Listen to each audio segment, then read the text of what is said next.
Assalamualaikum warahmatullahi wabarakatuh. Sebelumnya izin memperkenalkan diri, nama saya Sintiawati dengan NIM 1503621006, Program Studi Pendidikan Teknik Bangunan Angkatan 2021. Pada kesempatan kali ini, saya akan mempresentasikan hasil analisis saya mengenai analisis model pembelajaran.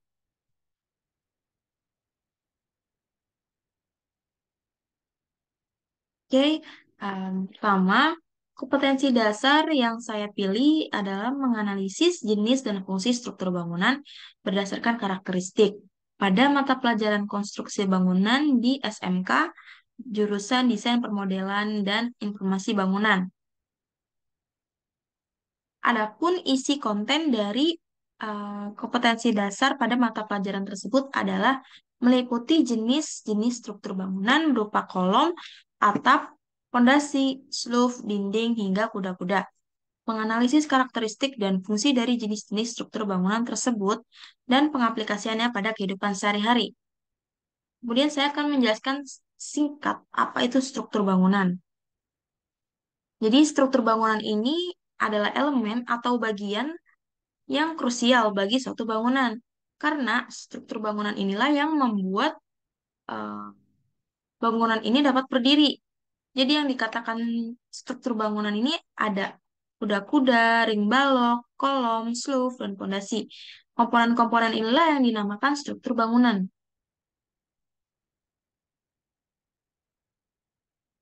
Lalu model pembelajaran apa sih yang cocok untuk KD tersebut?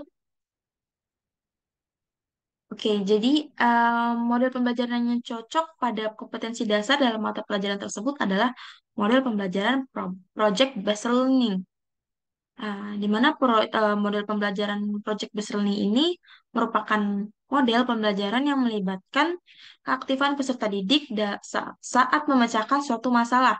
Dapat dilakukan secara berkelompok mandiri melalui suatu tahapan ilmiah dengan batasan waktu tertentu yang dihasilkan dalam sebuah produk.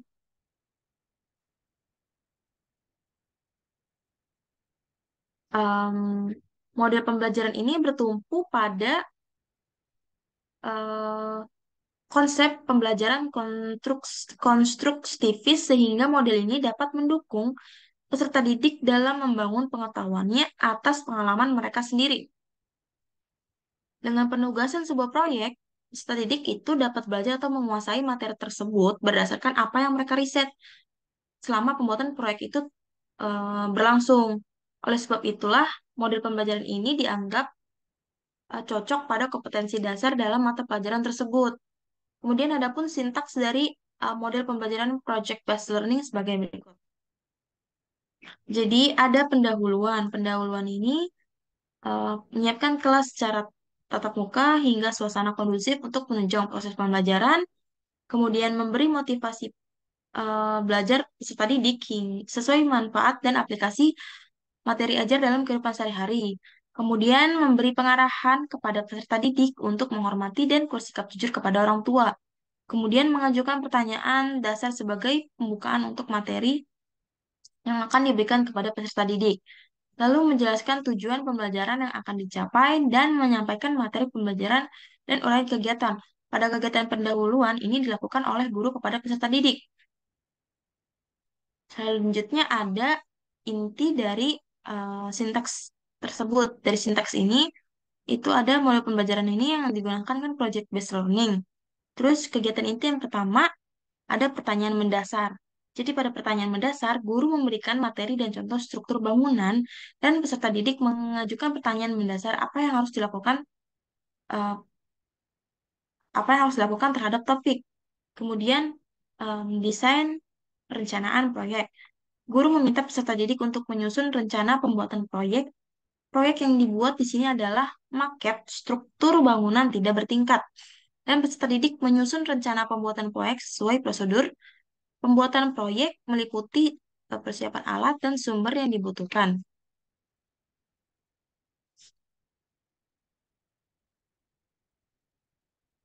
Kemudian menyusun jadwal. Guru membimbing peserta didik dalam melakukan penyusunan jadwal penyelesaian proyek dan peserta didik Dengan bimbingan guru menyusun jadwal penyelesaian proyek dengan memperhatikan batas waktu yang telah ditentukan selama 2 minggu. Kemudian memonitor siswa dan kemajuan proyek.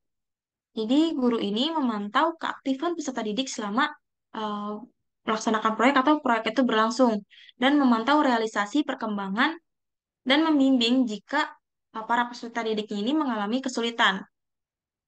Kemudian peserta didik membuat dan melaporkan perkembangan pelaksanaan proyek pada guru sesuai jadwal pelaksanaan proyek yang telah dibuat sebelumnya.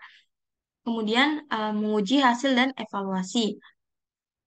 Guru ini akan menunjuk 5 peserta didik atau untuk mempresentasikan hasil pembuatan proyek dan peserta didik mempresentasikan hasil proyek yang maaf, yang telah dibuat. Kemudian yang terakhir ini ada mengevaluasi pengalaman. Jadi guru bersama peserta didik ini mengevaluasi hasil pembuatan proyek dan menarik kesimpulan. Kemudian pada bagian penutup, guru bersama peserta didik mengevaluasi hasil pembuatan proyek dan menarik kesimpulan. Kemudian mengevaluasi rangkaian aktivitas pembelajaran dan hasilnya, serta manfaat pembelajaran. Kemudian memberikan umpan balik terhadap proses dan hasil pembelajaran tersebut. Kemudian melakukan tindak kegiatan lanjut, maaf, eh, dalam bentuk pemberian tugas. Kemudian asesmennya, pengetahuan ini tes tertulis dan penugasan, ada keterampilan, diskusi dan presentasi, lalu sikap yang diambil itu disiplin, jujur, dan tanggung jawab.